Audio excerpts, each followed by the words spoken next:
Hey guys, welcome to today's video, which is going to be on the Japanese atodai. So I've got a few comments asking how to build one of these. I'm not going to build one today because I just don't have the time and energy to build one of these again. However, I do have pictures of when I built this, and I am going to explain today how I built this and why I built this. So first of all, what is an atodai? So an atodai is a Japanese workbench. It's a big planing board. So it's particularly good at planing the faces of large pieces of wood because you have this large surface and these huge stops here. Particularly what you want from an atodai is for it to be very heavy and very inert. You don't want it to move when you plane against it. And you'd actually sit at the front here, and I'll put a picture in here. You'd sit at the back of it and then draw it towards you like a pulling movement when planing. So why did I make this atodai? What's so special about it? Why did I go ahead and decide to lump two bits of oak together to make this? So atodais are great for working in small spaces. And I would tend to do that a lot. I live in a flat right now. I definitely couldn't have a normal workbench. And simultaneously, they're extremely well made for working with Japanese tools. So, for example, with this particular atodai, the thing I really like about it is that it works really well at getting square edges on pieces of wood using two tools. So I'm going to show you these tools now. So, first of all, we've got what is like a bit of a miniature planing board here.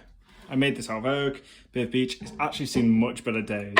The sliding dovetail is absolutely broken. Definitely need to fix this, and I wasn't a particularly good woodworker when I made it.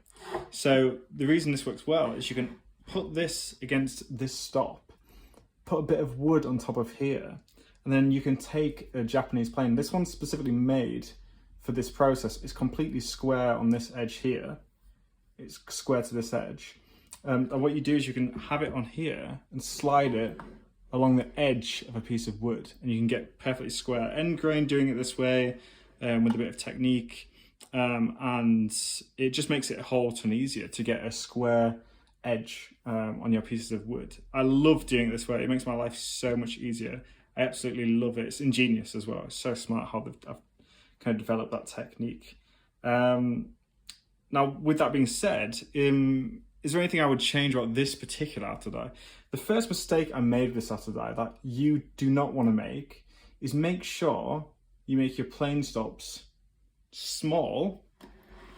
Now, make sure you make your plane stops small in thickness. Don't make them really thick like this. This one's actually loose. I can take this one out to show you.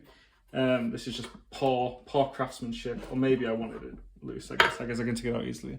So this, I didn't make this for the Japanese dovetail plane. So the dovetails, sliding dovetails, not really good. It's not great. But originally, I made this very thick. This was a big mistake because you find that you rarely have material that thick.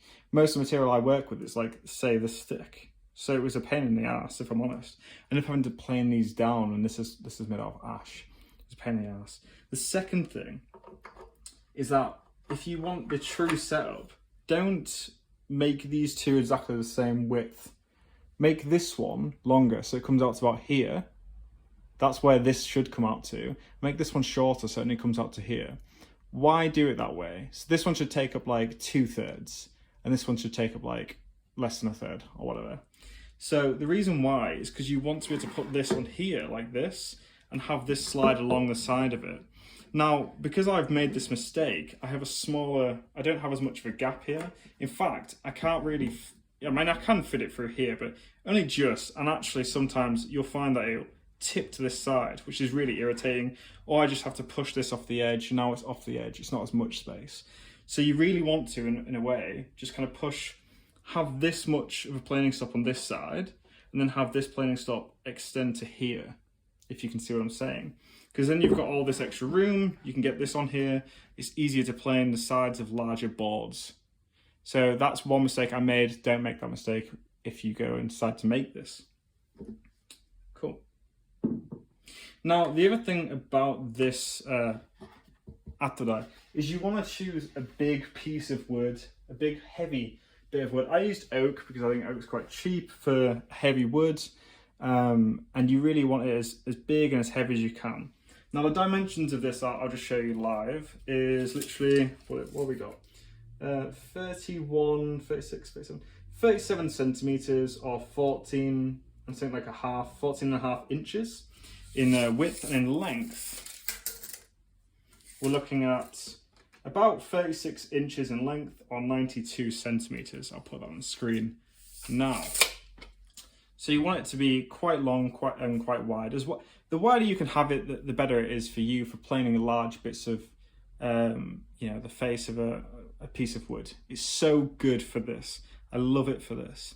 In terms of thickness, it's quite heavy. In terms of thickness, we're looking at nearly 2 inches of thickness, 4.5 centimeters for you Brits out there. And again, thicker is better. You just want it to be as heavy as possible so it doesn't move easily. So let's look at how I made the feet on this.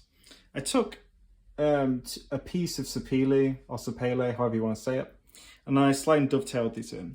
This was an absolute nightmare because of the way I did it. For a start off, I've always been the kind of woodworker, especially with tools, to make something that's just functional. I like Lemongrass Picker on YouTube. Go check his channel out. He's all about making stuff that's functional and not caring so much about it being pretty, especially with tools. That's what I did with these. So I'm going to slide this a bit more. Hopefully it don't fall off my desk. So I literally just cut this off. I didn't try to make it look pretty or anything like that.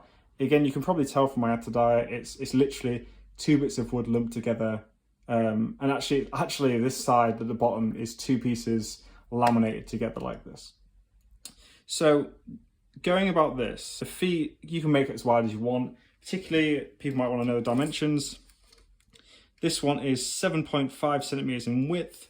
And from the top of the board to the bottom of the board, we're looking about 11 centimeters or 4.5 inches.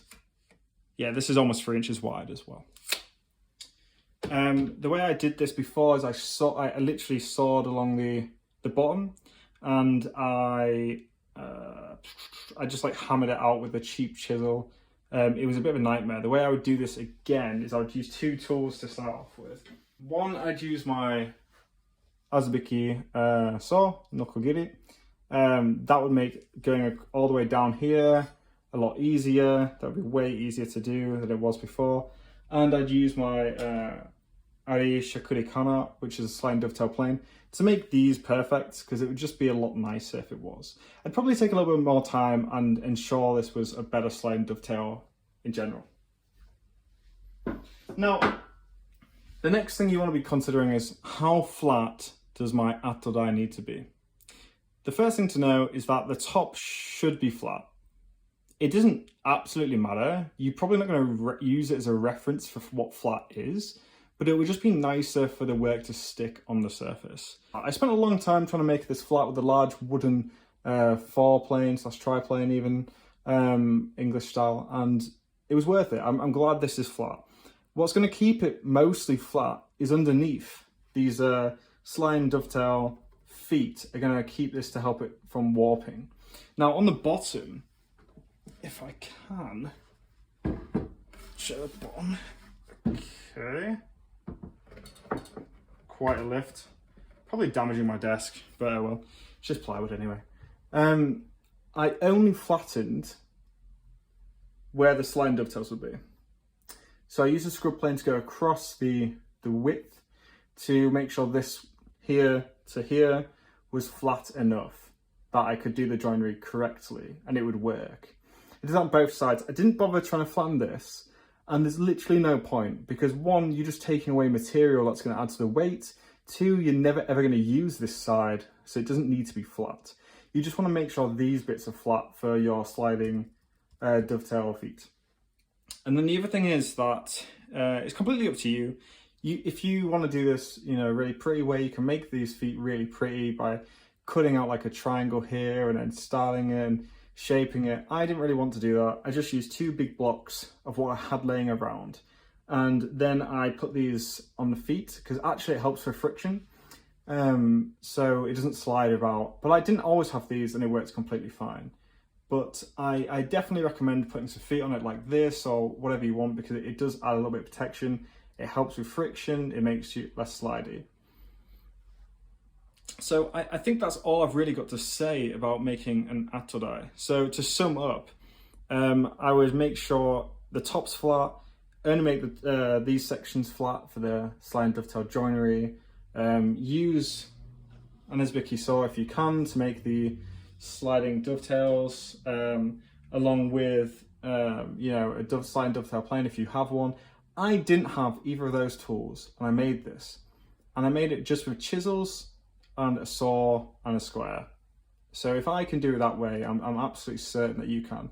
It's going to take a lot of work and a bit of sweat, but you get there in the end. Was this worth making? This was worth every penny of my time. It's absolute joy to use, and I definitely wouldn't want to make it again, but I'm so glad that I made it. It felt amazing.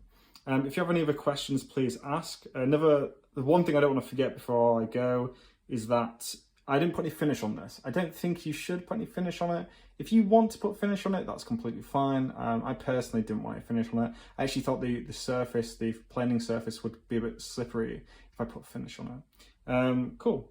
So, yep, that's my advice. Definitely go ahead and make one of these. And if you do, please let me know how your experience was making it. Learn from my mistakes and have a great time woodworking. Thanks, guys.